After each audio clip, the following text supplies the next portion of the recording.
دا فرید ده او دا د کلي د یو کوهي پسې راوتی چې هر سړی د دې کوهي نه یریږي، که ځناور دی او که انسانان د دې کوهي نه ډېره یره کوي. مشران فرید ته وایي چې د کوهي خوا کې مه ورځه، خو فرید ورته وویل چې زه حقیقت معلومول غواړم. فرید یو پړی او لالټین واخیسته او د کوهي په طرف لاړ. هغه د کوهي خوا کې ودرېده او ډېر په یاره یې لاندې وکتل. فرید چې لالټین خواته که نو ګویا یې ډېر زور و. فرید د پړي په مدد باندې کوهي ته کوز شو او حیران سو چې د کوهي په دیوالو باندې ډېر مختلف نشانات ول. فرید لالټین مځکې خوا کې که او یو صندوق یې ولیده.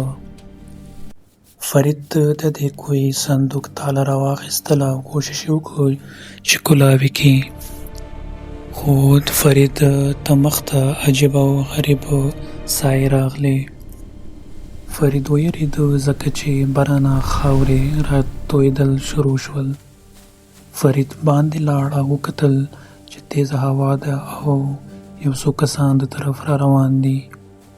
فرید ډېر په یره کې د دوی کسانو طرف ته وکتل، خو فرید واپس کوهي له لاړ او صندوق تاله یې کولاوه کړه.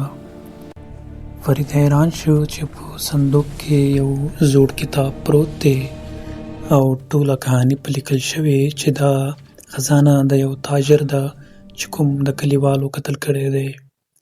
فرید حیران شو چې دا حقیقت کلیوال ته ووایي او که نه.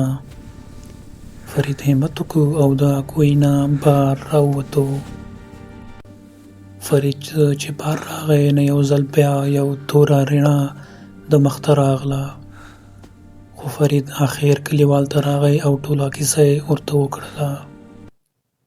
یو مشر ورته وویل چې او دا بالکل حقیقت دی او دا هر څه ډرامه د دې دپاره وه چې د کلي خلک ویریږي او د خزانې طرف ته ورنشي. دا د یو څو خلکو منصوبه وه.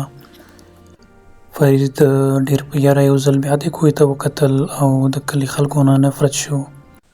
فرید دا کلی پرېښود او همیشه دپاره د دې کلي نه لاړ. که تاسو دا ویډیو خوښه شوي نو پلیز چینل لایک او سبسکرایب کړئ.